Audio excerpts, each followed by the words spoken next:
Hey, welcome back, everybody. Things look a little different, don't they? Not just in the cabin either.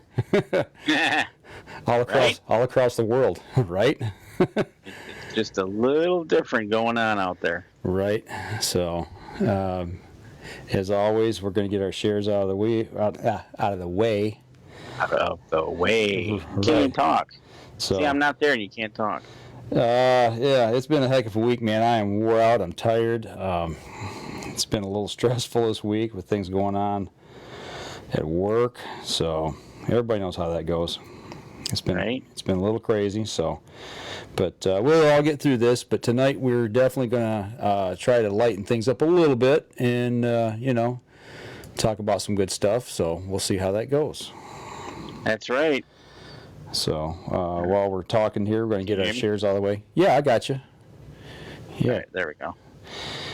So yeah, we're working through a couple little technical things here. Hopefully everybody can hear us. And all right, let me do some sharing here. We'll get this out of the way.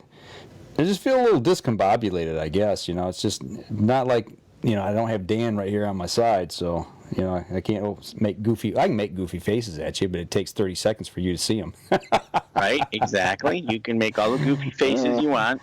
Mine'll be a minute later. Right. So, with that being said, like I said, we're going to try to keep it a little bit light tonight and have a little fun along the way. But also, we'll be a little bit serious as well. So, but right, Danny, you tell me when you're ready to go. And I will do that. We will rock along here. As soon as I get my shares in of my typicals. Adam Wynn, howdy back at you, bud. Tammy Delk, good evening. And Billy Hoffman is in the cabin. He's in the Hoffman cabin southwest. Right. So, but you let me know when you're ready, Dan. We'll get rocking here tonight. So 2 more to go. We're practicing our social distancing, as you can see here. So, but we'll refer to that a little bit here as we get going. I see people piling in the cabin now, so it's a good thing. I'm hoping we'll get a good turnout tonight. And as we go along, we're going to kind of leave part of this show open-ended tonight, so you guys gals can throw questions at us, whatever. It's going to be kind of an open forum tonight. Right. We got some things that we're definitely going to talk about, and then we'll move on from there. So. We're just going to wait on Danny here for a minute. All right, yep, just give me... And I do have my Hunter's Blend coffee. And since Danny's not here tonight, I felt safe breaking out the University of Alabama Roll Tide Cup. Oh, Lord. That's 2 weeks in a row I've said Roll Tide on the show. Yeah, it is, and that's kind of scary to me. You get something used to doing, and we're going to have to stop that. Right. All right, I'm almost ready. And I will say, as of last word, all of our supporters and sponsors are still up and running with their places of business and factories. They're up and going as far as I know. So that is a good thing. We have heard from a few of them. So. All right. I have got all my shares in. All right. You ready, Dan? See who's all in? Terry Pickard's in. Terry Pickard, my man. How you doing, Terry? Good to see you, man. All right. Keeping healthy. Yeah, we're keeping healthy, trying to. Kyle Sharp, he's in the cabin tonight, so that's all good. You ready to kick this thing off, Dan? Yeah, let's do it. All right. Here we go. Stand by in 3, 2, and 1. Welcome back to another episode of the Up North Journal Podcast, everybody. I'm host Mike Adams, sitting in the UNJ cabin north, and Dan, my partner, is sitting in UNJ cabin south. Absolutely. We're just kind of practicing our social distance. Right. Everything that's going on. That's how it works. Yeah. It's what we need to do. We made that conscious decision to kind of keep our distance from each other so families can stay safe. So, how you doing, Dan? Exactly. You know what? And no matter what's going on and what you believe or do, just being the common sense safe is a good way to start. Absolutely. But speaking of getting started, why don't we go ahead and you take care of some of the business for us that we always talk about? That's right. And you know what I forgot to do? I forgot to send you the new slide. That's okay. Well, I'll use the old ones. Well, That's right. So the first slide you got up there is Hunter's Blend Coffee, right? That's right. So you're going to have to go with that, and you got to lead me on this one because I can't see them. So Well, you got to use the UNJ promo code, and you can save 10% on your order at huntersblendcoffee.com. So make sure you get over there. You know what? And then what's going on in today's world? What better way to kind of sit back and relax a little bit with a nice, good, hot cup of Hunter's Blend coffee every morning to start your day off with? You know, and then besides that, we've got Buck Baits. A lot of new products down there. Use the UNJ promo code UpNorthJournal to save 20% on your order at buckbaits.com. Like I said, they've got some new products in. Make sure you go check them out. And we've also got a promo code for Rebel 6 Rubs, a good supporter of Up North Journal. If you use North Journal, you can save 20% on your order there. And Dan, I will say, I have been using the rubs on my popcorn. I've tried five different flavors now, and I tell you what, I haven't found one that I did not like yet. They're all good. Good thing. I don't know how much you can screw up popcorn though. Popcorn's awesome. It is. And there's one other promo code which we don't have the slide for. It's Trips for Trade. We talked to him last week on the show, and he provided us with a discount code for our supporters and listeners who want to go over there and join up with him, and it's a 20% off, and I do believe the code is UpNorth20. So you go over there, you use the code, you get 20% off. It brings the annual membership down to about $100, and you're good for the year. So get over there, check them out. If you're wanting to do a Trips for Trade, I know there's a lot of angst in the outfitter world right now about all this travel, non-travel. I know Dave Wilkins was mentioning that out on the going out of the country and stuff was a big issue as well. So kind of nervous all there. So hopefully everything gets cleared out. But make sure you get over there and check out Trips for Trade. That's right. It's TRIPS, the number 4, and TRADE.com. It's all one word. TripsForTrade.com. There you go. And go over and check them out. Check out our episode last week if you haven't yet, because they offer a great service for a very economical price, and you know, hopefully you can get some of that done, and things will be better here real soon. So I want to give a quick shout out. Your brother's in the house tonight. Terry DeFaw, Jim Turkey Killer Miller's in the house. Ken Cicluna is with us. You know what? You're speaking of who's in the house, and I'm kind of excited because I just read here that because we're now back at our 7 o'clock time zone time slot, yeah, Charles Byram finally can catch us because we're not during his nap time. Isn't that nice of us? Jeez, sorry to interrupt nap time, Charles. Right? Come on, man. I didn't know we were interrupting nap time. Wow, man. Right? That's tough.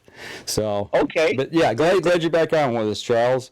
George Cavitz in the house as well, and Kelly DeFault, your daughter's on board. So yeah, you're still following in.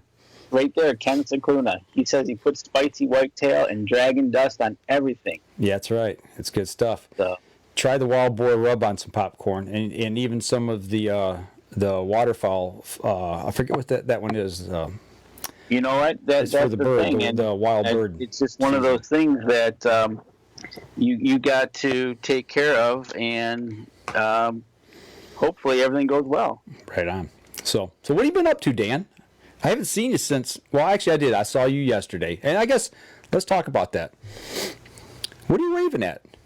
You killing something over there? Yeah, I'm shooing a fly out the door, but you know how that goes. So, so getting back to yesterday.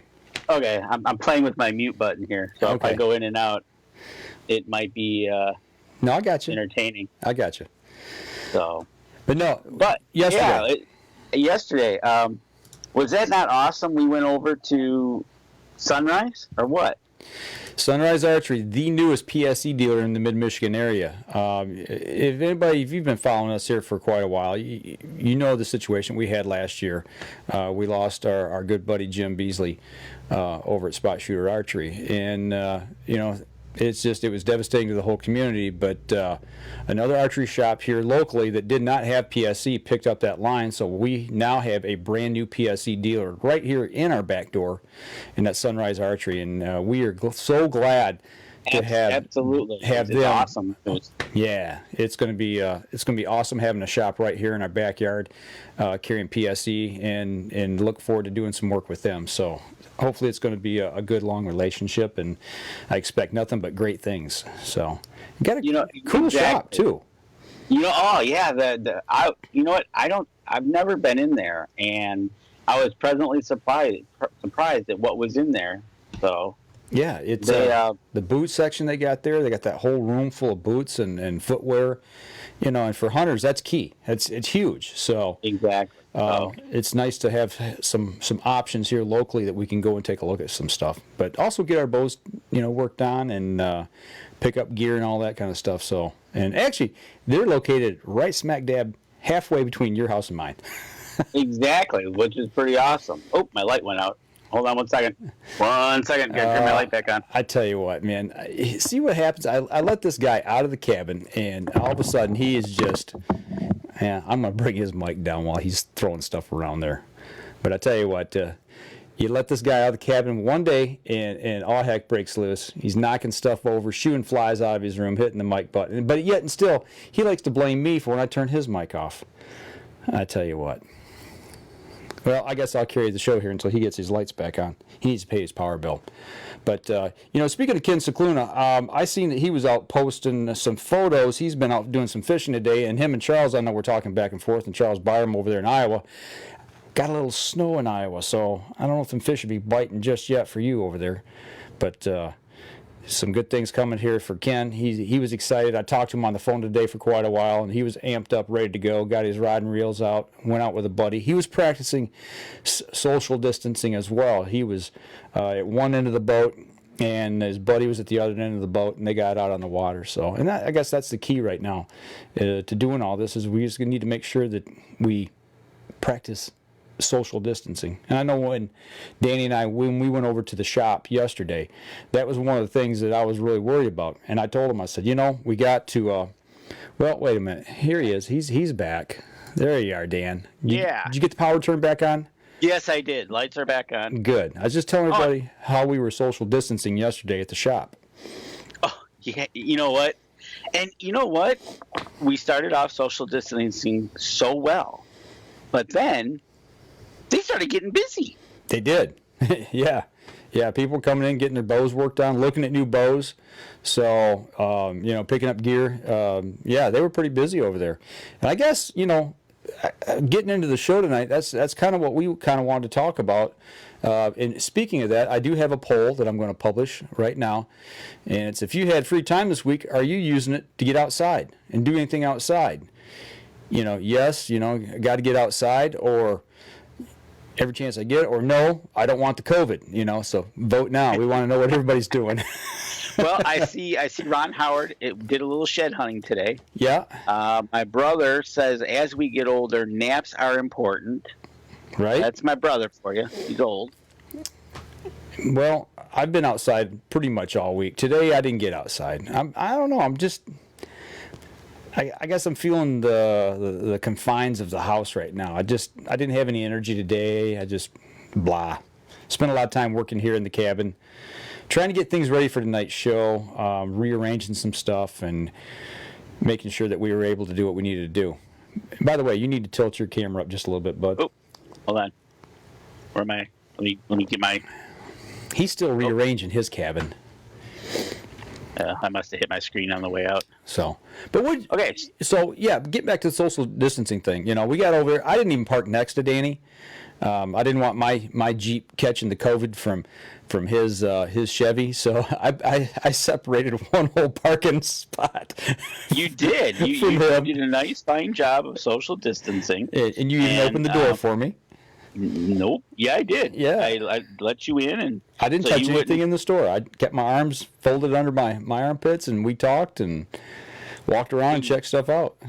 Exactly. So, you know what? One of those things about social distancing is I've been since the gym's closed down, I've kind of been trying to keep up some form of activity that.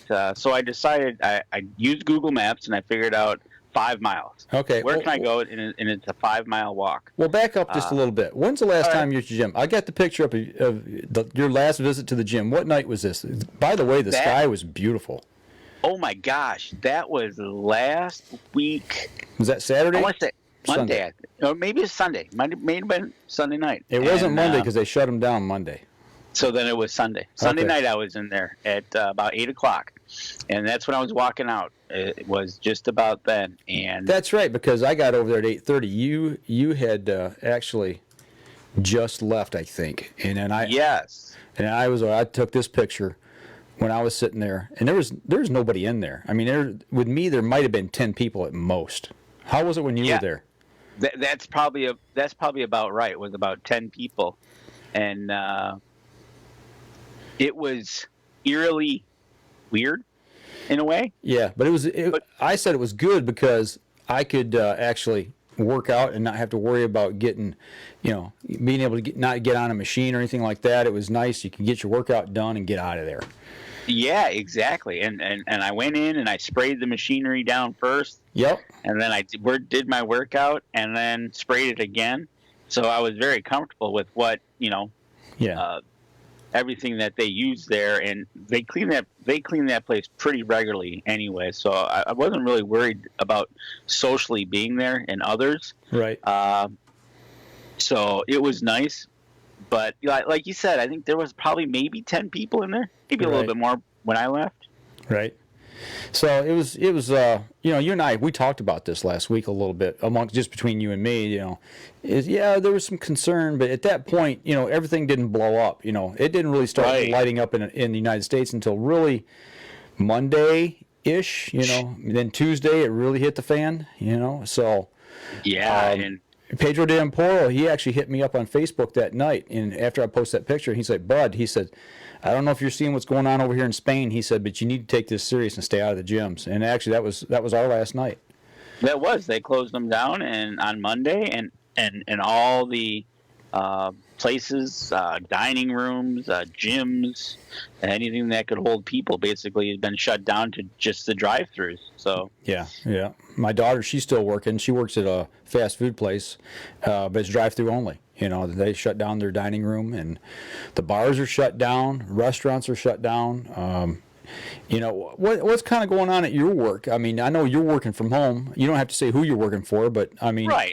It's no big deal. I work for General Motors, and I'm at the main tech center, and we've been getting daily reports. Okay. Every day we're getting a report from them, and I see as of today, March 22nd, we're up to 5 cases of people coming down with the COVID there, and they tell you where they were in the complex and when was the last contact they had there. Okay. So it kind of gives you a directory of, well, was I in that area? Was I in that building? So far for me, I haven't been anywhere near where they said that these people were right now. Now, okay. I got some coworkers that have been, so they're a little bit more anxious and listening to what they should do or who this person, where he was exactly. Now, like when they say, depending on what building you're at, when they say second floor, well, you're talking a second floor of about 10 football fields. Right. So it's like, okay, did he walk the halls? Did he stay in one spot? What was he doing there? So, yeah, so they're keeping us updated, and basically right now we are on a wait and see until at least into April. I think March 31st, I think they said they might make a determination if we can come back or if not, or what's going to happen past that point. Okay, gotcha. So you're just kind of on a wait and see deal right now. Right, and being able to work from home, some of the things we can't do with some of the stuff, it's going to get kind of delayed, obviously, but most of the stuff we can do from home, so it's not that bad. Work as usual, we try. A lot more phone calls, that's for sure. Yeah. Well, where I'm at the TV station, they're taking precautions there too. It's we've scaled a lot of stuff back, so, and where we're at, we got to get the news out to the people. Otherwise, you don't hear what's going on locally. So it's one of them deals where you just need to be careful. For you, you're really important. There's no doubt about it. What you do and what you have done in the past 30 years ish. Yeah. People are looking for you to get out the news of what's going on, what needs to be told to the people. If somebody's speaking, governor, president, anything. But you're definitely you're on the front lines as far as I'm concerned. Yeah, it's my wife is too. She works at a grocery store, and she's a cashier, and she's anxious as well. So I can't imagine what it'd be like to be a healthcare worker right now and dealing with this stuff too. So first responders. I mean, there's so many people right now that they're standing on the front line. I mean, where I'm at, I'm pretty safe, But yeah, I do have to go to work. But the point is, I guess there's people out there that have to deal with this face to face every day. So hats off to them, and make sure that we keep them in our thoughts and prayers. And absolutely, I've got a few cousins, 4, 5 that are actually in the health industry, and EMT, nurse, a doctor. Yeah, and they're all taking precautions because if they go down, especially I got a couple of them husband and wife combinations. If one goes down with it and the other one gets quarantined for 14 days, that means both of them are out of the hospital for 14 days. Yeah. That hurts the hospital. Well, just like City of Detroit, they had 5, I think it was 5 or 7 police officers. I don't remember the number; it was real low, but like 150 or 60 of them are quarantined now. Yeah, I think it was like 5. And then 150 were quarantined. Yeah, it's like wow, how many people that affected. So, but I'll tell you what, let's take our first break. We come back. Let's lighten things up. That's what we said we're going to do tonight, and let's talk about what you and I have been doing throughout the week to kind of stay on our workout regime and other things we've been doing. So, absolutely. All right, we're going to step outside. We'll take our first break. We'll be right back after this. Okay. Danny, are you monitoring the feed there as far as who's on and any questions we might have? You know what? I see Michael Porter's on, Josh Hagerman, Brandon Hammond's joined in. Tammy Delk says Cabela's is open and functional. Yeah, I want to talk about that a little bit. And let's see. Oh, wait, Charles Byram. I have a doctor's appointment every month, and this upcoming appointment will be on Skype. I've heard about that. I have actually, let's talk about that. Let's talk about that in the next thing. Okay. So, and I got to learn to type with the right keyboard here. I almost took us off the air. We're still on. Thank goodness here. Everything's still rolling. But I did. I started typing on the wrong keyboard. Oh, don't do that. See what happens, Dan, when you're not in the cabin, man? I'm kind of like all out of sorts. Tony Gert joined. Hey, Tony, what's going on? Actually, David Boggs was out on our lease tonight, and he was spending some good therapeutic time in the woods. So some people are getting out and doing some stuff, which is good news. All right, let's try this one more time here. Save this off. One more time. Yeah. It's just taking me a minute here. All right. We'll get going on with the show. All right, here we go. Stand by in 3, 2, and 1. Welcome back. Second segment of the show. Practicing our social distancing. Up North Journal Cabin North, Danny's in Cabin South. Right. So, but before we went to break, we were talking a little bit about what we've been doing and staying busy. We talked about we got a little bit into about working out, there at Planet Fitness, and then it got shut down. So, now you're stuck. Yeah. Now you're stuck, right? So you and I have been going to the gym regularly for over a year. And 17 months. And now all of a sudden it's almost like they locked and closed the doors. So now we got to do something. So I know what you've been doing, but tell everybody how you approach this. So what I did was I've got a doctor's appointment coming up in April, and there's a goal I'm trying to get to with my weight. Okay. So it's all hands on deck to get me to this goal. So what I did was I said, you know what? I was doing the elliptical. And so I said, okay, I got to figure out something. I don't have a gym here. I don't have the Mike Adams gym in my basement. I didn't either until this week. Right. So what I've did is what I've done is I got on Google and I figured out 5 miles. Where can I walk for 5 miles? I'm like, all right, so I'll walk 5 miles a day, get myself outside, and force myself to do it. And I picked different spots that I've measured out 5 miles, and it's outdoors. And this last week, what happened was the weather was not bad, and so it was actually pretty good. It rained on me one day, which was kind of oh well. So where'd you start at? So I started over at the park, and Seven Lakes State Park, and I walked there, and it's 2.5 miles from the front entrance all the way to the back of the boat launch. It's how far? 2.5 miles? 2.5 miles. Yep. Oh, I didn't know that. I didn't either. So I said, I walk from the entrance to the boat launch and back. So where'd you park your vehicle at? So the first time I parked at the boat launch, and I walked out and then back in. Okay, makes sense.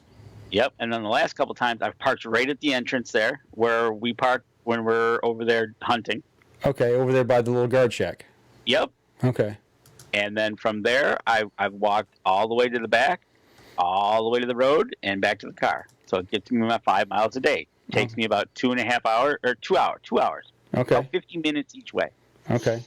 So during the week, there wasn't really a lot of cars. There was a few. Today it was packed. It was sunny. It was nice, and there was a bunch of cars out there. That was just. It was good to see. A lot of people were definitely getting outdoors and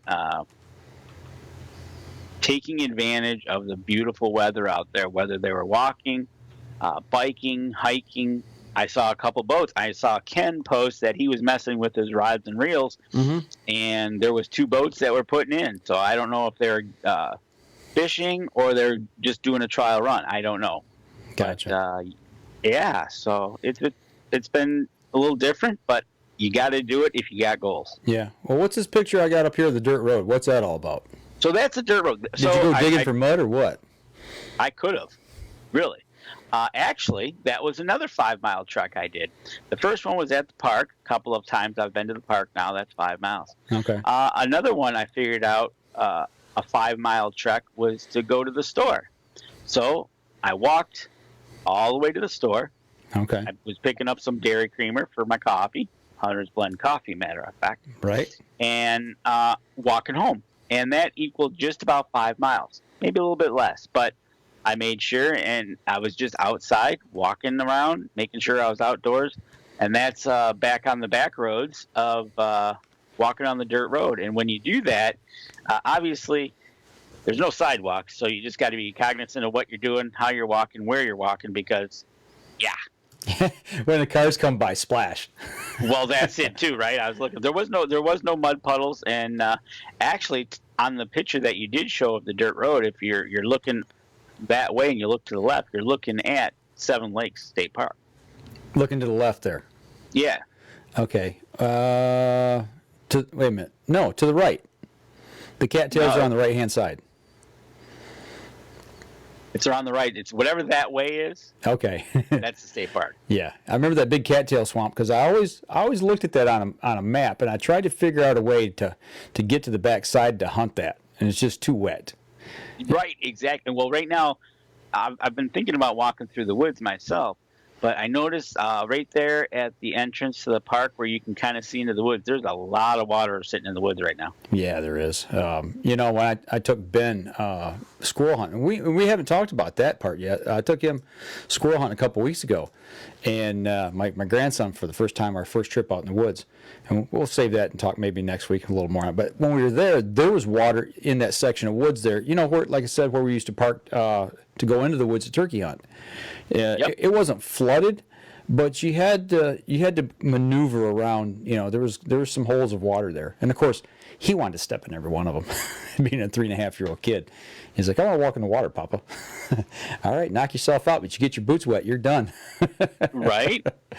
So, but yeah, that spot's wet.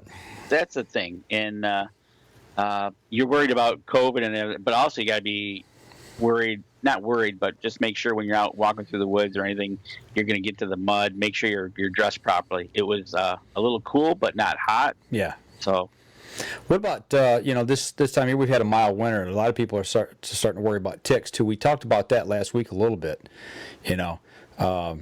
Yeah, and It's coming. that's one of the things that's coming, right? Absolutely, we're going to be inundated with them. I'm getting a feeling because we did not have that solid cold spell that you like to get that feel of a couple of weeks of solid cold. I don't think we ever strictly had that. Right, yeah, enough to kill them off anyway. So, I know up north at our deer camp they had a real mild winter. I was talking to our camp manager today at length, and he said it's an early spring. Deer moved back on the property. They're out of their wintering yards. They're back on looking for food.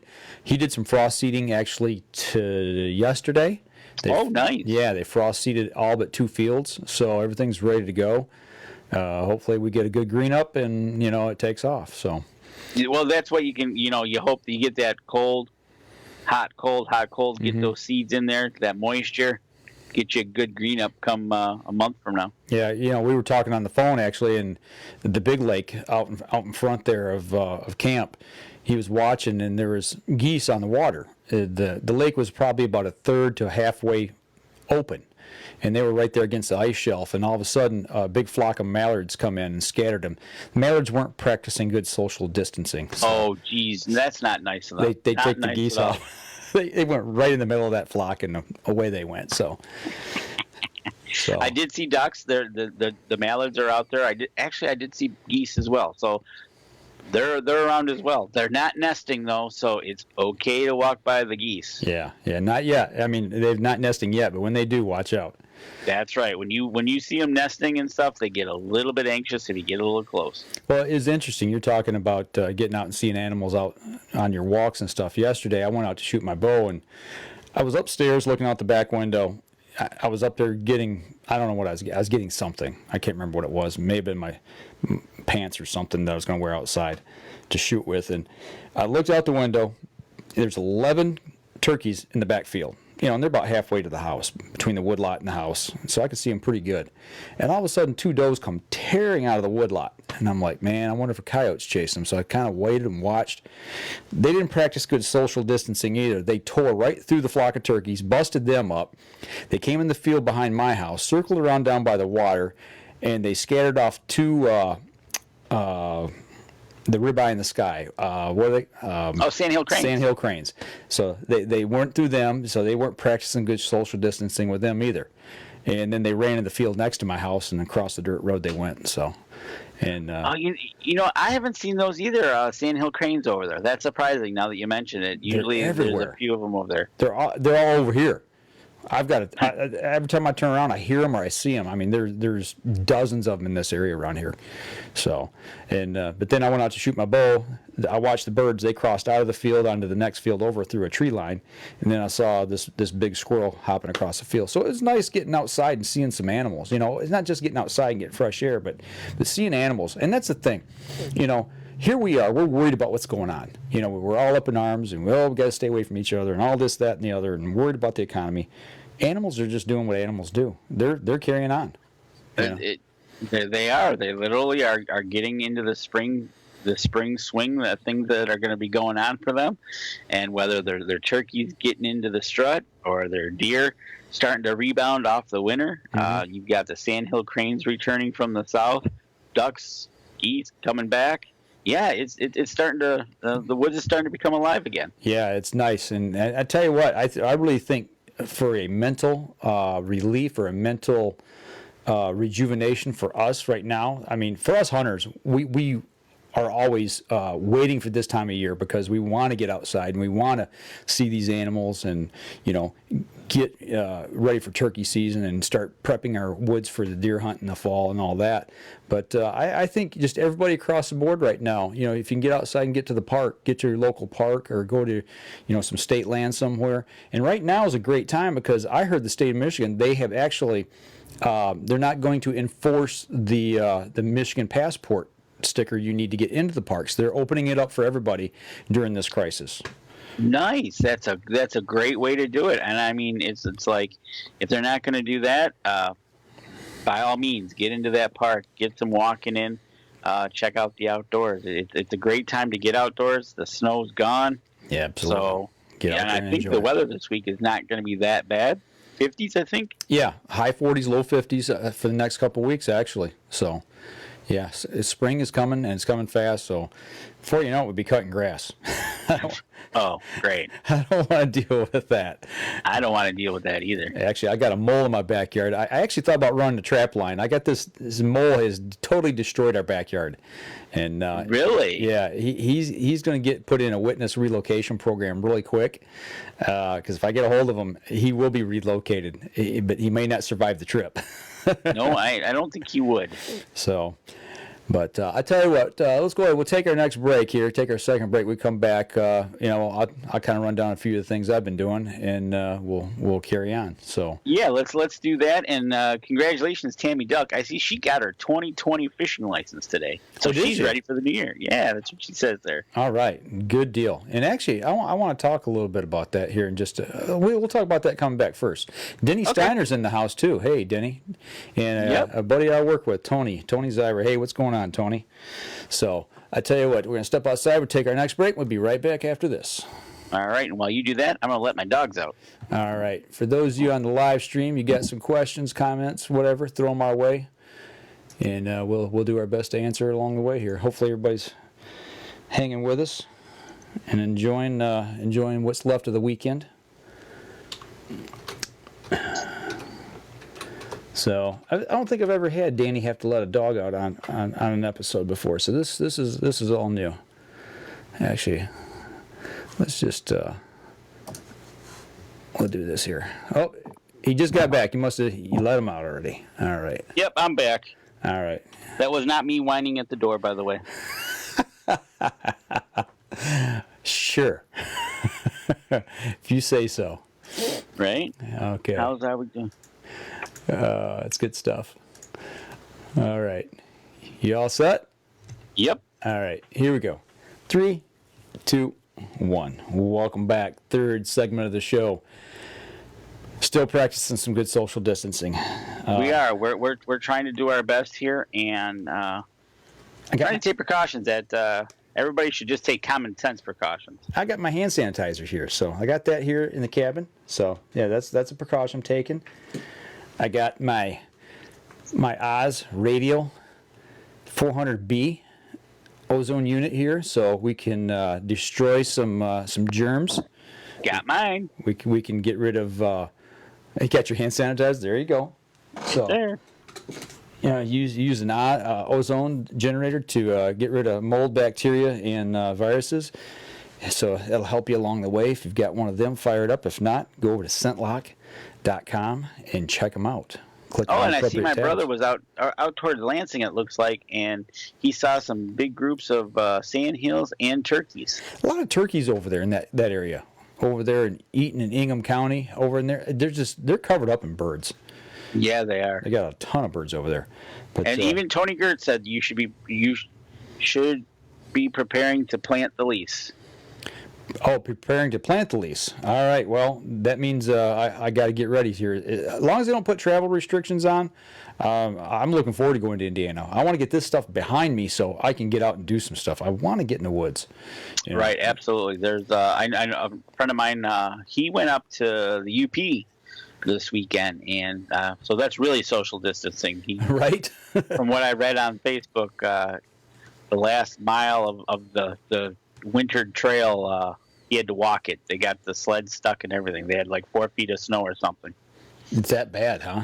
Yeah, he's on the north side of the UP, toward the Superior. Oh, okay, gotcha. Snow belt. Well, if they got a sled stuck, I would say they're in the snow belt. They got it stuck in the middle of March, so. Right, exactly. Yeah, they got hammered pretty good up there this year, I think. So. Right. So you know what? Talked about me and what I've been doing outdoors. What have you been doing? Because I know you've been posting some pictures of the Adams Gym. Yeah. Well, you kind of started off talking a little bit about work, and I took this picture. I think I took it, and actually I shared it with you first. But here's how we're dealing with it at work. I got my my rubber gloves on, wiping everything down. You know, everything we have is computer driven, so a lot of keyboards and mice. So we're wiping all of our contact surfaces down, and you know, and we're using gloves when appropriate. But that's kind of the way we're rolling right now. And actually, right now, no cases at our place. You know, we're all healthy and staying high and dry. But you know, last week, once this kind of all hit, they canceled our our indoor archery league. So yeah, they did. So you know, I've got targets that we use on the league. I've got plenty of those sitting here at the house. So I got my new bail out, uncovered it from being in winter sequester, and I actually shot my round that we normally shoot at an indoor league. So. And how did you do? I shot. I shot pretty decent. The wind was blowing a little bit, and I'm not making excuses. It's just it was blowing a little bit, but I shot a little bit better than average for you know what. Oh, that's awesome. So that's a thing. Always getting out there and finishing up what it ended a little early for us. So. Mm-hmm. So, but yeah, I did. I went out and shot, and then this week I did the same thing. I got out there, and this would have been yesterday. This is from yesterday's shoot. Got my Hunter's Blend coffee set there. If you look real close at my bowl holder, there's a little cup holder there, and right underneath my arrow there, that's a nice hot cup of Hunter's Blend coffee. That's something they don't serve at the league. Is something to drink while you're shooting? No, they don't. No, they don't. So, but yeah, I shot really well yesterday. I actually my last half, I was actually on task to possibly shoot my best half ever and shoot my best round ever. So yesterday was really good. I felt real good on target. I was concentrating really well, and the shots were just flying. You know, and it was one of you can't explain it. You know what it's like, Dan. All of a sudden, when you're on, you're on. You know, kind of like you at the last week that we actually shot indoor. You know, you were on fire, man. It's like you were just pounding the center. So it's that one comes of them days. along with practice and confidence, and you're just doing it, and you're getting out there, and it's one of those things. When you got it, mm-hmm. you just continue with it, and you don't overthink it, because when you get that feel, go with it. Yeah, and it was rolling, and I got to my very last two arrows, the very last two I had to shoot, and I'm like, you know, I can break my all-time best half and best round ever, and I shot. I think I needed one. I could lose 1 point and tie, but if I lost 2 points, I would have. I'd be underneath that score. Right. Yep. And you know, if I'd shot a perfect round, I'd have been 2 points above. So, yeah, I shot 2 8s. Oh. Yeah. So, yeah. That's the other part that you really can't. The pressure was on. It's really hard to do self pressure, but it's also really hard to do competitive pressure when somebody's standing next to you, and you're trying to going at it head to head and do that. Well, you and I, we were a team. We were shooting. Yep. It was a team league, and we were the two-man team against the other teams. And even with that, I hats off to you, man. You have improved so much this year. And I used you that last week to pressure myself into shooting better. And you were ahead of me a point or two, then I was ahead a point or two. We were battling back and forth, all the way through. And then you had one shot that went a little bit awry, and it gave me some freedom, And I'm like, dude, why'd you do that? Now I don't have that pressure to keep me under control. And actually, you almost come back and got me. So right, and that's the thing. It when it starts to click when you're out there, you're discouraged, but you just keep at it. And one of the things I learned. You just keep at it. It's practice. It's weekly. It's you start to figure out what it might be that you're trying to, whether it's a process or it's a feel, what you're trying to accomplish to get that shot that you want. Yeah. And or matter of fact, maybe it's timing of which bull to hit first. You got the 3. Do you start go clockwise, counterclockwise, up, down, whatever? So, Yeah. but a lot of that is practice. Well, I'm throwing the target back up here. So looking at the target, what is your shot sequence? When you do the 3 spot, what's your first one? So I start typically lower right, lower left, top. And why is that? You know what? I have no idea, but that's always the way I've done it. So when I've got into there, I started noticing, and one of the shooters that shoot with us, Gina, noticed that my top spot one week was kind of a little bit not. My arrows weren't hitting where I want them. They were kind of floating to, let's say, to the right. Okay. And her advice was slow down.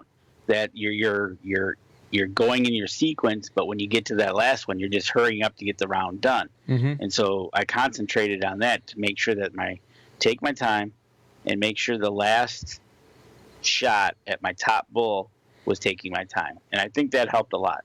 Okay. All right.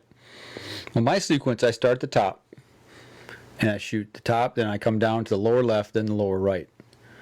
And my thought process is the top, especially when you're shooting top row instead of the bottom row.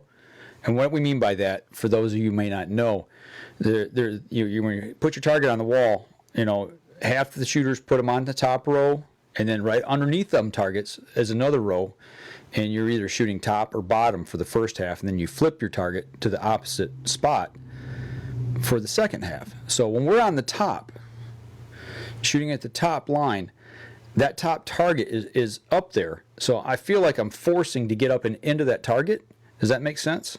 Yep, exactly. So you're getting to that point where you're forcing yourself to push yourself up there. Yeah, it can be good and it can be bad. I feel like I've got to aim up a little bit, and when I do, you're exerting that energy. So when you shoot them bottom 2, it takes a little less energy. So I feel like get the hard one over with, the high one over with, and then I've got more of an even plane to shoot for the other 2. But it doesn't work on the bottom row so much. But right. And whether that's right or not, I don't know. It works for me. Exactly, and a lot of this is that exactly what you said. What it works for you. Yeah. What works for you might not work for me. And I actually tried to reverse my starting at the top, working down. It just didn't feel right. So it's like, all right, go back to this. Start concentrating more on taking your time and doing what you need to do. All right. So that's what I did outside. That was last week and this week. And speaking of outside, my brother is asking, and I think you got it. You might have it there on the counter. What was the tick repellent you had? Do you have that canister sitting in front of you? Yep, sure do. Here, let me put it up full screen here. Give me just 1 second. This is... You can show them what it is. Yeah. Here you go, Terry. This is Sawyer's Permethrin Clothing and Gear Insect Repellent Spray. And I think you can get that at Cabela's. I got this... I think that's where I either got it there or Gander Mountain. I can't remember which. Yeah, but any outdoor store should have that. And one thing you're doing with that, Terry, make sure you follow the directions. You don't want to inhale that. Make sure the wind is at your back when you spray this. If you inhale this stuff, I'm telling you, man, it's nasty. It's toxic. You hang up your clothes outside. Hang them on like a hanger. Put your coat on a hanger or your shirt, whatever it is, and then put your pants on a separate one, and pin them on there, whatever you got to do to get your pants to stay on there, but you want them all spread out. Put them on a tree limb. That's what I like to do outside, get away from the house, and then get the wind at my back, and then I spray the clothes, and then you wait a few minutes, let it dry, take and turn them 180 on that same limb, then hang them back up, spray the other side. And I always usually do 2 coats, of whatever gear that I'm using that year for turkey season. I've got 2 different suits that I usually use, and this is probably, I've used this 2 years now. This will be the 3rd season, and it's about a third of the way left. I've used about 2/3 of the can. Okay. So, and it's a good thing to do that beginning of the season, and maybe do a little reapply depending on how your season's going, right? Right, exactly. So, and typically I don't watch those until after season. I'm not worried a lot about scent control during turkey season. I will use some scent lock gear depending on how warm it is. If there's a chill in the air, I'll put on my heavier scent lock stuff. And I do have the Bottomland camo pattern now in a real thin layer of scent lock. If I'm out on a run and gun, I'll wear that. Just I don't want deer busting off, and if I can at all help it, I'll use that as well. So. Yep, exactly. And I see Charles Byram mentions it's a good time to combine your workouts with your archery. Absolutely, Charles. No doubt about it. You say that, Charles, and that's what I forgot to talk about. So yesterday morning, I got up. No longer got Planet Fitness, so we've got Adam's Fitness downstairs in the basement. I did my full chest workout and abdomen, and I pushed it hard for 2 hours, and I was dead. And I'm like, I wonder what it'd be like to go out and shoot. How'd that work out for you? I almost broke the record, my personal best. Ah, okay. I want to say it about killed me, but I did it. Right. I shot my 2 practice rounds. I was actually going to count my 2 practice rounds. The first one wasn't bad. I think I shot a 29. But then I threw a shot bad. I shot like a 7, and then I shot like an 8, and then another 8. I'm like, nah, that's practice. But then after that, clean scores all the way through. Nice. From there on down. And I took my break at halfway through. After 30 arrows, I took my halfway break for about 5 minutes. Then I got back to shooting again. But by the time I shot my last 2 or 3 ends, the last 6 or 9 arrows, I was feeling it. My shoulders were burning, but I stayed with it. And in the second half, man, I was tearing it up. I was really pleased with the way I shot. So it's going to be interesting. I think I'm gonna push a little more to shoot this week. Maybe one more, in the middle of the week, or maybe on the days that I don't work out, because now I'm kind of doing an alternating thing. One day on, right. One day off. So we'll kind of play it and see how it works out. I don't know yet, but and Charles Byram's talking about combining, and now that Charles is able to join us from his nap time, the truth is starting to come out about Ken Cicluna saying that he might have missed some of our live feeds due to his nap on Sunday afternoons. Come on, man. Guys, use the UNJ promo code. Get yourself some Hunter's Blend coffee. Save 10%. Use UNJ on it. And that way you guys would be all freshened up and ready to rock for the Up North Journal live stream and podcast. well, now they got no excuse now that it's 7 o'clock at night. Right. Come on, guys. You know what it was? I think Ken was probably battling, hoisting all those big bass that he was catching, and wore them out, and he had to take a nap from lifting all those fish in the boat. Well, I hope it was that, not the dreaming of it. Yeah, he's probably out there and the boat was rocking. He fell asleep. You know what I'm saying? Right, exactly. Rocked him to sleep. I think as of right now, I think his son is still beating him in the fish count for the year. Oh, so that means Ken didn't catch any, huh? Right. I don't think he. I didn't see no pictures, and as of right now, there's no proof. So I still think his son is beating him. That sounds good to me. What do they say? If there's no pictures, it doesn't count. I think that's the way it goes. So that's all. But so you've got your workout going. I noticed you posted a picture with Maddie. Maddie joined you in the Adams workout gym. Yeah, well, kind of getting into that. Like I say, there's a picture of my last night at the gym. I was sitting in front of the rack, and I don't know, just for whatever reason took a picture there. I always like to post a picture. I don't post pictures of myself working out. I'm kind of funny about that. I don't like doing that. So I don't want people judging me. You know what I'm saying? Well, that, and you ever tried doing a selfie on elliptical? Good luck with that. Right? Yeah. So, but the thing is they shut this down. They shut the gyms down here in Michigan at 3:00 in the afternoon on Monday. I got out of work at 6:00, and I went to Dunham's because they had this barbell set on sale. I got the picture up now of my gym downstairs. They were completely sold out of them. And I asked the guy, I said, are you getting any more in? I said, because the sale only lasts for 3 more days. He goes, yeah, we're getting more in, but we don't know when. And he kind of gave me, time to call and check and yada, yada, yada. But he said, as soon as they closed the gyms, everybody went to the stores and started buying all the gym equipment. So, and it was true because I was looking for this barbell set. And like the dumbbells that you see there on the floor, the only thing that they had at Dunham's was 40 pounds and above. Everybody was bought everything from like 5 to 35. They were all gone. Okay. None. So I'm like, what am I going to do? I said, okay, I'll go over to Wally World across the street. I think they got gym equipment. Let's see if they got any dumbbells. So I went over there, and what you see there on the floor, I got a 20, 225s, 230s, and a 35. And I want to add another 20 and 35 to the mix. But I got what I needed, what they had, to put a set together. And then I bought that weight bench there as well, because I knew I was going to get a barbell set. I just didn't know when or where. Next day out of work, I got out of work, and I called around, and the Dunhams in Flint over by my work had 2 of them, and I got one. Yeah, the one on Mill Road didn't have any. They were completely out. So, yeah, it was, they think they're buying toilet paper, eggs, and milk and bread. They're also buying gym equipment. So, well, if we're gonna be stuck in quarantine, stuck at home, you might as well work out, right? Well, that's just it. I mean, that's the reason I wanted to get something. I've been wanting to put a home gym together. That was the thing. I wanted to do some work on days that I didn't really want to go to the gym. I didn't have time to put a full workout in. I could come home and work out later in the evening. So, but here's me laying on the workout bench, and Maddie, she's doing her workout. So, yeah, I was there on the press doing some stuff. So, it was all right. It works. Is it Planet Fitness? No, it's not. There's no, there's things I can't do, but there's ways I'm improvising and finding ways to do a lot of the things the same way.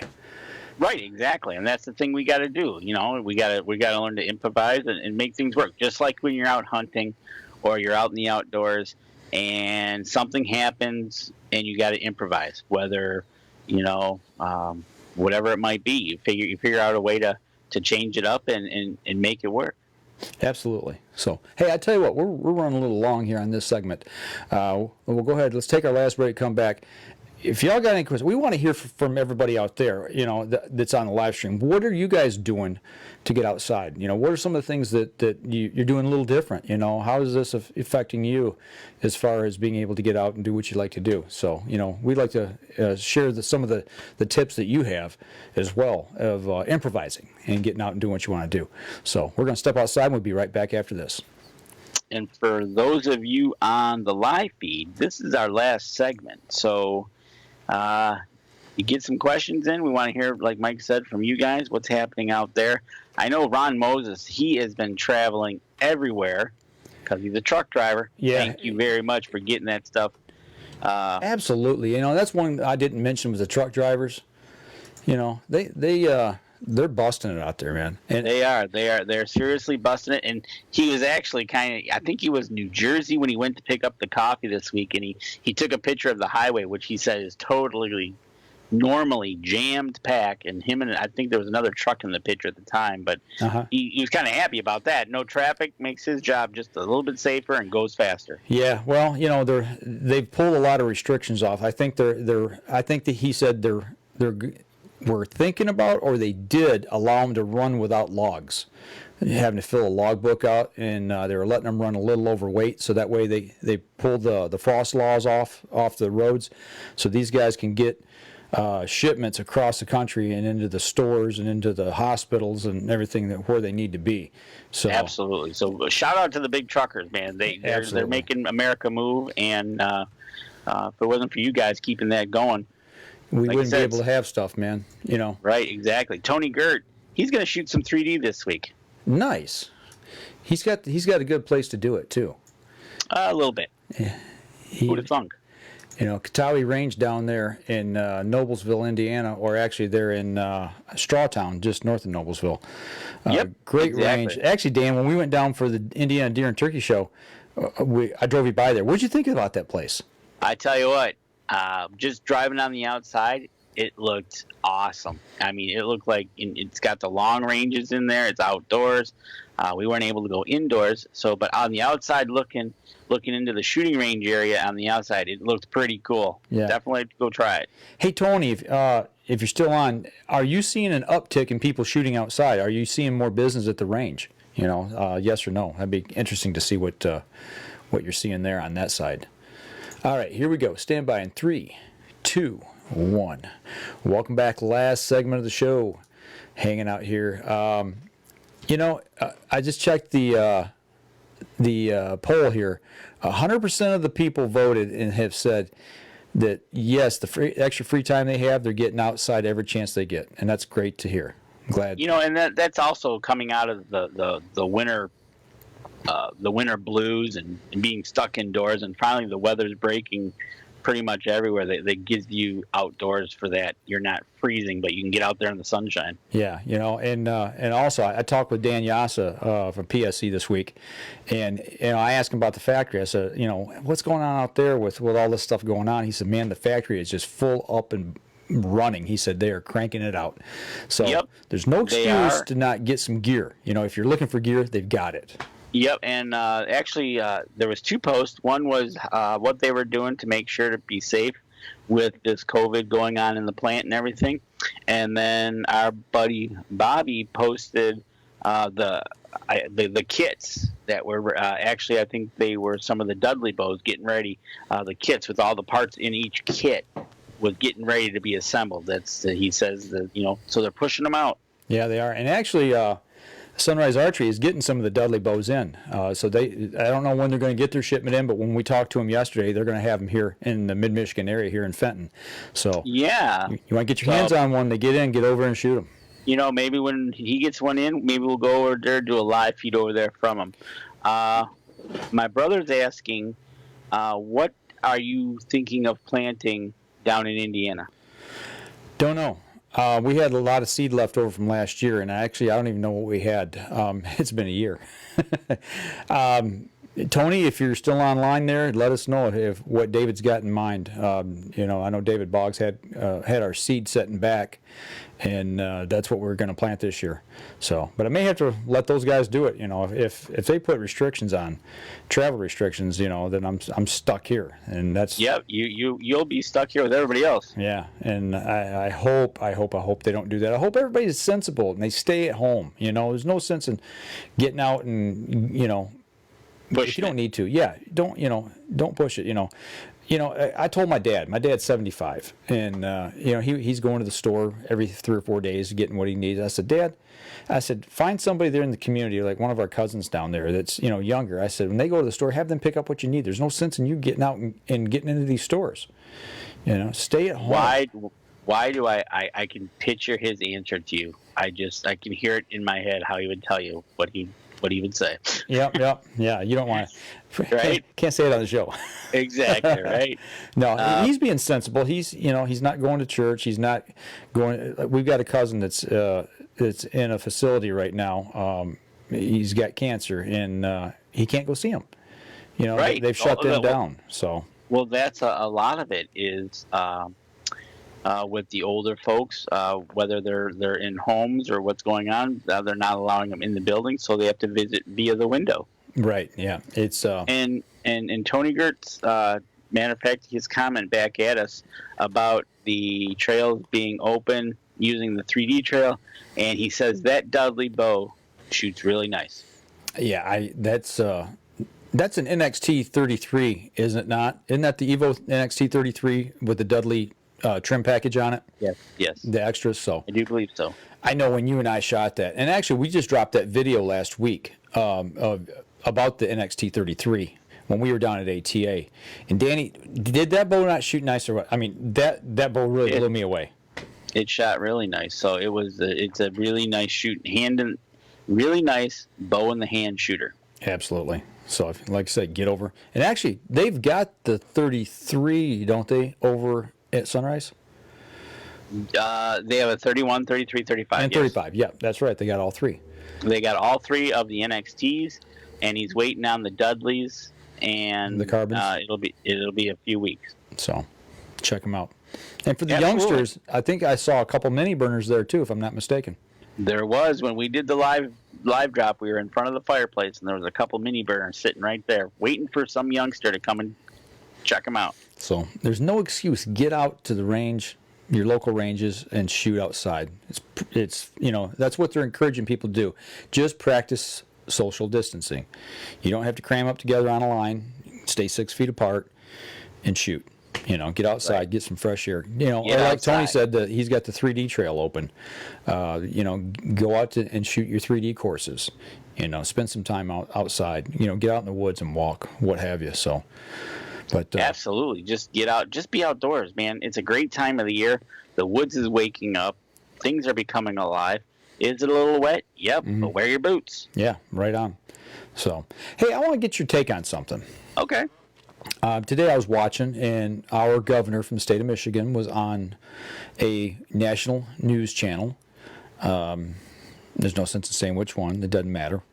And she was being asked about some of the people here in the state of Michigan, some of the representatives were actually suggesting that in this current crisis that maybe we're encouraging people to get outside, just like when they pulled back on the park passes, the little passport sticker you needed to get into the state parks. During this crisis, they're saying parks free, go into the parks, and we're not going to charge for those.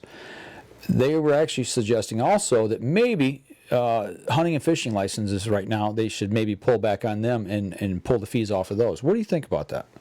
So I think right now, let's see, the only hunting season coming up is turkey. But we are having, like Tammy did, she bought her new license. We do a free fishing weekend in June and in February or January, right? Yeah, February for ice fishing. If that's the case, they've already allowed the park pass to let that go.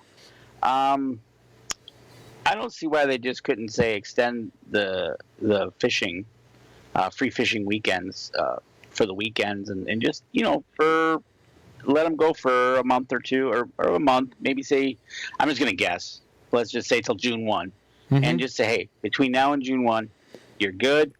If you need to, get out, get some fishing in, whether it's for food or actually just to get outside, because that also helps getting that fresh air, getting people out, not enclosed, incubating it.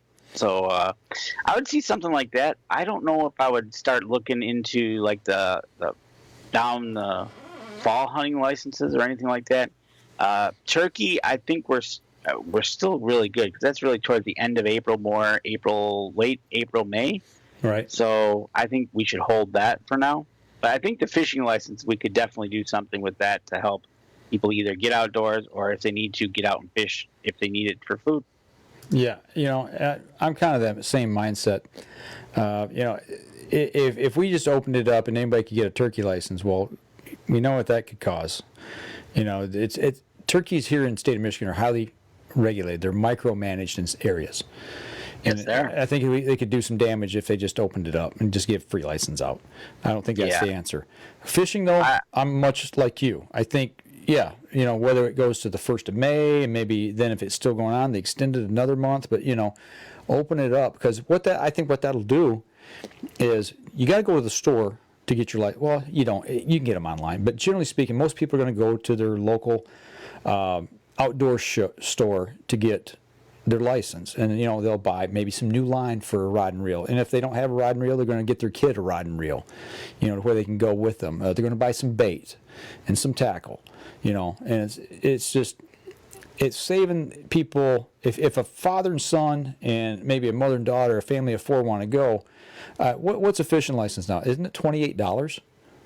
28, yeah. All season is 28, I think. Yeah, $28. So, times 4, you're talking almost $120. And right now, the government's, talking about sending these subsidy packages out to people to try to get through for 1 month to the next. Why not help these families out and get them involved in the outdoors? And we might have some new fishermen. And if it extends, let's say it does extend down into turkey season, maybe the free turkey license isn't the answer. Maybe it's the base license, the $10 license. Maybe they give that free. Right, exactly. I think there's ways, definitely different ways to approach it depending on what the situation is, and that's a decision that doesn't have to be made now. It could be made just right before turkey season begins, the 3rd week of April. So that week they could say, you know what, hey. Help you out. Don't worry about the base license. This year, base license is free. Small game hunting for everybody's free. But you still got to pay for whether it be turkey, bear, deer, etc. Yeah, right. A big game, I fully agree. You need to pay for those tags, but just a little something to help people get into the outdoors. I think that'd be a great gesture. But on the other hand, I do understand the fact that the money, most of the budget money for our natural resource, the Department of Natural Resources, comes from license sales. So you got to kind of watch how much you take away. But the thing is it going to cost them that much money? Are we going to get more people outdoors that would not normally be there? You understand what I'm saying? It's not going to cost them in that sense. So I don't know. But what I think it might help, especially along the lines of the fishing licenses, is that if we're going to be cooped up for a few weeks and mom and dad want to get out with the kids and don't want to have to deal with a license because they do have to be licensed. But if it's free, then they don't have to worry about Mr. DNR officer showing up and say, hey, but it might help them get outside, get the kids out, get them doing something totally different and getting them outdoors. Yeah, well, and I do want to back up just a little bit. I do know, I think if you're 16 and under, you don't need a license anyway. Right. I think you got to be with a licensed adult. But that's the point. You have to be with a licensed adult. So if I'm not mistaken. And if we want to help out a little bit and we waive, just free fishing weekends or whatever it might be till May 1st or June 1st. And then maybe we, for this year, let the base license go for this year. Yeah. Ken Cicluna, if you're still online, what do you think about that? Type a comment in real quick. He's our fishing guy, so. He's our fishing guy.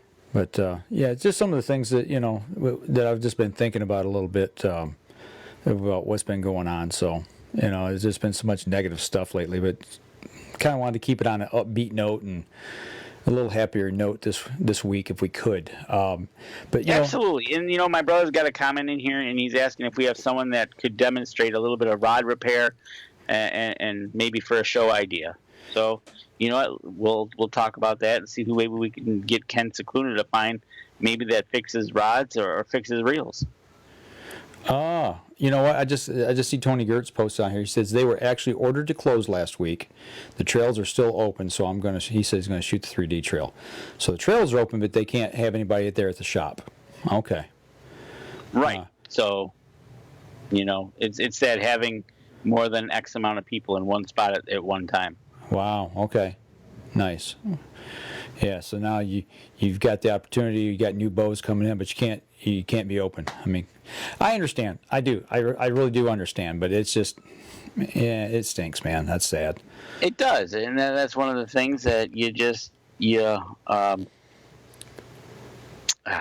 to deal with it. I mean, it is what it is at this point, and hopefully this cycles through what needs to happen. And let's get this over with and learn from it, and then go from there. Yeah, and on what your brother said, Ken Cicluna actually posted a picture. He had a rod tip broke off. So Ken, if you're still watching, if you're not sleeping, right, get off the couch. Now, when you do that repair on that rod, if you do, shoot a little video on that. Terry's asking about that, so showing how to repair some rods. Charles Byram, he's got a comment here and kind of a question. Seeing posts that hunters are posting in regards to fill the freezers is that good for hunter recruitment, or could it encourage poaching? That's a good question. I always think poachers are going to be poachers. I really don't think it matters if there's a crisis or there's not a crisis. And if there's a crisis out there and somebody truly doesn't have the money to buy food, and that's the only means I'm not encouraging this by any stretch of imagination, but if people got to eat, they got to eat. You got to do what you got to do if you got to eat. Yeah, and I've seen some places here in Michigan where people live up in the North Country, and it's like, man, how do they survive? Right. There's some rough places, and you just wonder how people manage to get through the harsh winters and survive.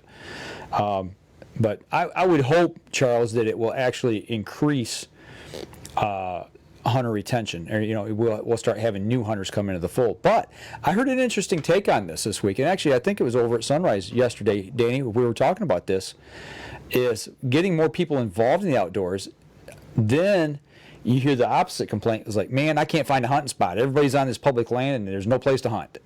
And when you bring more people in, so it's like, well, you can't have both. Well, that's the thing, right? And so there are certain areas, and depending on where you're at in the state, a certain part of state land that's available is going to look on October 1st or November 15th. It's going to look like a pumpkin patch. Right. There's no doubt about it. Right. Unfortunate, but it's their right. As the state game goes, you can go hunt it. Right. So, absolutely. I would hope that people start to see the benefit of going up north and to some of the areas that need hunters, and maybe spending some money there, which would be really cool. Absolutely. I totally agree. And it's something else that's I was thinking about today, and I'll kind of let this be the last thought here for the show tonight, is we've got 5 states right now: California, New York, Illinois, New Jersey, and Connecticut that are shut down.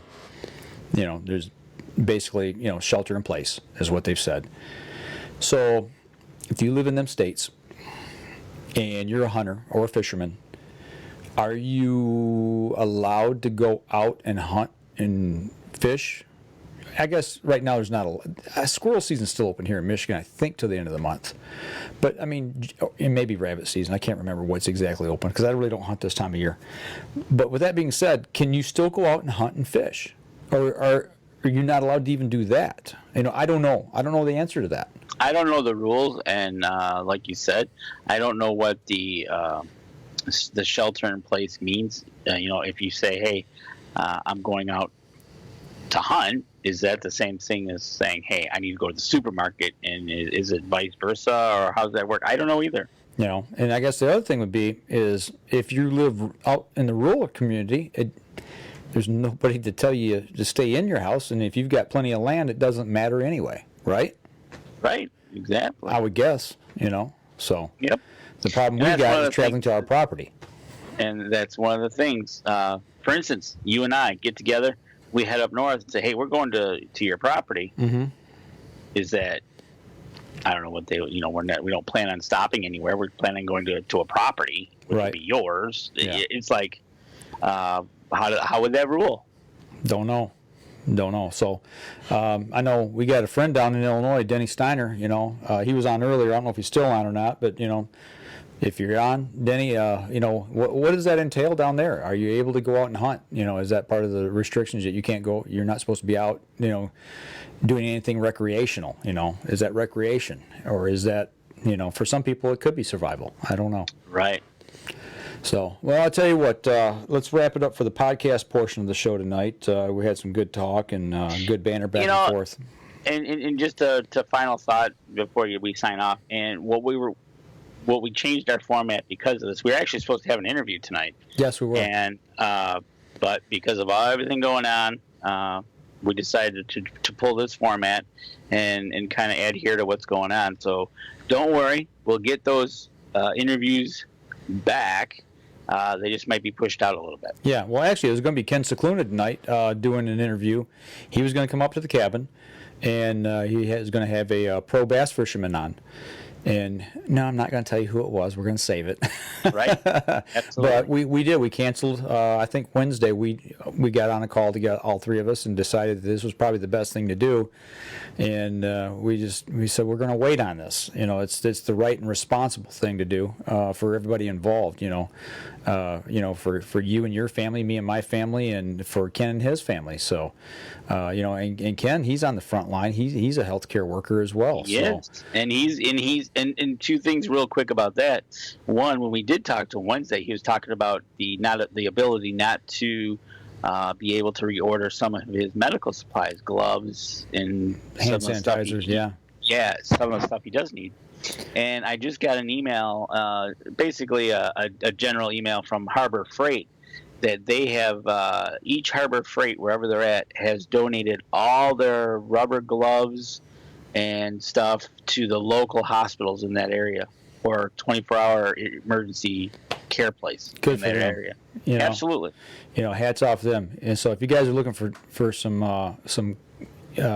tools that, maybe you're not looking to spend a lot of money on. I know they're more of a cost savings store.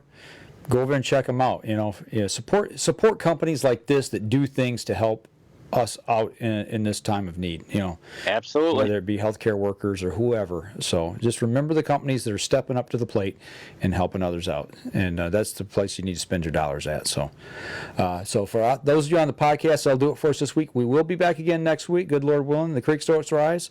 We'll be here. We'll still be practicing social distancing, but we'll come up with some topics between now and next week, and we'll be back again at the same time. Y'all take care, and if you like the show, share it on your social media. Go over to YouTube, subscribe there as well. I've seen a lot of you doing that lately, and we do appreciate that.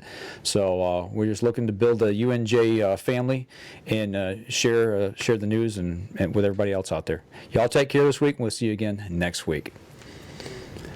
For those of you on the live stream, we'll hang out here for a few minutes and absolutely, we'll chit-chat. It's not like I got anything else to do right now. Right? It's one of those things. We're kind of stuck. So, I would like to get out in the woods though this week at some point. I thought I right there at the park entrance, I looked into the woods real quick, and man, there's a lot of water. It's like, oh, I better bring my boots next time. Yeah, there is. Like I said, when I took my grandson out, it wasn't a ton of water, but there was water there. You just had to pick your spot to walk around. Yep, absolutely. But it's good to see a lot of people out in the woods. The water's open. You know what's coming, don't you? Our mosquitoes. Well, yeah. That's coming with all this water, mosquito. That season's coming real quick, I tell you. We get a warm week, and I bet you by the end of that week we'll have them for sure. Yeah, I wouldn't doubt it. I've seen bugs. We had. I saw some flies out. They were on the back of the house. We got that farm behind us, and oh yeah. The siding was warm, and there's a few flies out, and I've seen some bugs and gnats flying around. So yeah, it's getting to be that time. It ain't gonna be long. Time to restock the thermocell. Yeah, right. So, all right, guys, get your questions in if you got anything. All right, Tony Gertz, good night. Tammy, good night. Looks like everybody's breaking off. Well, Dan, be safe this week, man. And yeah, you too. If you hang on just a second, we'll wrap up here, and then I'll wrap up with you. So, guys, that's like we told everybody on the podcast. Go over, give us a like. Go over to iTunes and give us a like on iTunes as well. Give us a review over there. Subscribe to the feed, and it just helps us out and helps out the people who support us. Go over and check out the offers that we've got out there that we talked about at the beginning of the show, and save yourself some money if you're looking for some stuff for. From Buck Baits or from Rebel 6, or go over and check out Trips for Trade. That's a pretty cool organization as well. And you know what? Right now at this time, I think we're going to be drinking a lot of coffee. Go over. I need a refill. I'm out right now. But go over to huntersblend.com and check them out as well. Great stuff. So y'all take care, and we will see y'all again next week. Take care.